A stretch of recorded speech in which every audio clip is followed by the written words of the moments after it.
तथा बदली हुई सामाजिक व्यवस्था के संदर्भ में जब विचार करते हैं तो गांधी जी के विचार ही हमारे सामने सभी चुनौतियों का समाधान प्रस्तुत करते हैं।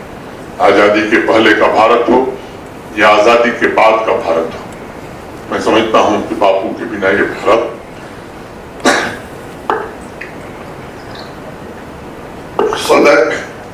सदैव अधूरा रहेगा। आजादी मिलने के बाद जब देश में उथल पुथल का दौर चल रहा था, 29 दिसंबर 1947 तो गांधी जी ने कहा था कि मैं प्रार्थना करता हूं कि इस अंधकार में जम्मू कश्मीर एक सितारा बनकर देश को रोशनी दिखाए। हमें यह ध्यान रखना चाहिए कि हमारे बारे में बापू ने क्या कहा था। एकता, भाईचारे और सामाजिक समरसता के दृष्टिकोण से गांधी जी को जम्मू कश्मीर में आशा की किरण उस समय नजर आई थी और इसलिए समस्त जम्मू कश्मीर के आवाम की और विशेष रूप से शिक्षा के क्षेत्र से जुड़े हुए अध्यापकों की जिम्मेदारी पड़ जाती है। बापू के आदर्शों को लोगों तक पहुंचाने और इस सामाजिक ताने बाने को सुरक्षित रखने में हम भी अपनी भूमिका का निर्वहन करें, ये हमारी जिम्मेदारी है। आपने देखा है कल ही जम्मू कश्मीर में लोकतंत्र का महापर्व संपन्न हुआ है। तीसरे चरण का मतदान पूरे जम्मू कश्मीर में कल संपन्न हो गया। मई में लोकसभा के चुनाव हुए थे। 3 महीने के भीतर विधानसभा के चुनाव शांतिपूर्ण, निष्पक्ष ढंग से हुए और आज ये केवल भारत में नहीं पूरे विश्व में चर्चा का केंद्र बिंदु बना हुआ है। 1 करोड़ 40 लाख जम्मू कश्मीर के नागरिकों ने संविधान के मूल्यों में अपनी आस्था दोहराते हुए इस खूबसूरत जम्मू कश्मीर को देश के विकास में अपने योगदान का संकल्प अपने मतदान के माध्यम से लिया है।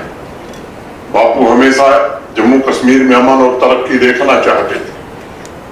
पिछले 5 वर्षों में माननीय प्रधानमंत्री जी के नेतृत्व में जो कार्य हुए, चाहे वो ग्रास रूट डेमोक्रेसी का एम्पावरमेंट हो, शांतिपूर्ण चुनाव हो या विकास के अन्य काम, इस बात के प्रमाण है कि जम्मू कश्मीर अब अपने अतीत को भुलाकर एक नए इतिहास की रचना करने में व्यस्त है। युवा पीढ़ी ने भी इस बात को बखूबी समझा और इसलिए आज उनके हाथों में बंदूक और पत्थर जैसे विध्वंस के औजार नहीं बल्कि सृजन के और संकल्प के सपने उनकी आंखों में दिखाई पड़ते हैं। अभी लोकसभा और विधानसभा चुनाव के दौरान पूरी दुनिया ने देखा कि रात 12 बजे तक बेखौफ होकर विभिन्न राजनीतिक दलों या इंडिपेंडेंट कैंडिडेट प्रचार कार्यों में जुटे हुए थे। यह अपने आप में इस बात का प्रमाण है कि पिछले 4-5 वर्षों में भय मुक्त जम्मू कश्मीर की स्थापना करने में बड़ी सफलता मिली है। आज मैं युवा पीढ़ी से आग्रह करना चाहूंगा कि अमन और तरक्की की इस रफ्तार को हमें बनाए रखना है।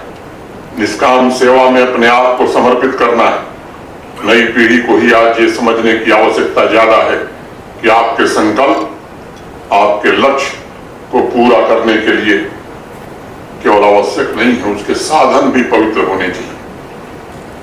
अगर साधन हमारा ठीक नहीं होगा, संकल्प जितना भी अच्छा हो, हम संकल्प प्राप्त नहीं कर सकते। आपके सभी कर्मों में भेदभाव रहित समाज की परिकल्पना होनी चाहिए। माननीय प्रधानमंत्री जी के नेतृत्व में भारत सरकार ने जो बात बार बार कही है, सबका साथ, सबका विकास, सबका विश्वास और सबका प्रयास, ये मूल मंत्र और इसके आधार पर हम सब काम करें। एक कविता है, प्रसिद्ध कविता है, मुझे ध्यान में आ रही, लिखा है कि युग सत्य एक दिन विलुप्त हुई शक्ति पहचानेगा, ठहरेगा आसमां से चलकर सूरज यहीं ठहरेगा, सूरज यहीं जम्मू कश्मीर में ठहरेगा। युवा साथियों, एक सभ्य समाज में हिंसा के लिए कोई जगह नहीं हो सकती। आपकी आकांक्षाएं अमन और तरक्की के वातावरण में ही पूरी हो सकती हैं। पिछले वर्षों में ऐसा माकूल माहौल बने ताकि आप भी देश के अन्य राज्यों के बच्चों और युवाओं की तरफ अपने सपनों को पूरा कर सकें, इसकी हर कोशिश की गई है। लाखों नौजवान आज एंटरप्रेन्योर्स बने हैं। पिछले 4-5 वर्षों में हजारों नौजवान स्टार्टअप आज चला रहे हैं और सबसे सबसे बड़ी खुशी की बात यह है कि आज स्टार्टअप्स में 1/3 स्टार्टअप्स का नेतृत्व हमारी बेटियां कर रही हैं। ये हमारे देश आपके स्कूल पूरे वर्ष फंक्शनल है। नई पीढ़ी को राष्ट्रीय शिक्षा नीति के अनुरूप मॉडर्न और साइंटिफिक रिलेवेंट एजुकेशन मिले, इसका प्रयास हुआ है। कुछ एक नौजवानों को रास्ता भटकाने की कोशिश की जाती है, कुछ नौजवानों को बरगलाया जाता है। उनसे भी मैं कहना चाहता हूं, समाज बराबर हिंसा से दुर्बल होता है, समाज हिंसा से बिखरता है, और इसलिए मैं खास तौर से नौजवानों से आग्रह करना चाहता हूं, नई पीढ़ी का आह्वान करना चाहता हूं, बापू को सही श्रद्धांजलि यही होगी कि आज बापू के आदर्शों से प्रेरणा लेकर हम सब समृद्ध जम्मू कश्मीर के निर्माण में जुटे।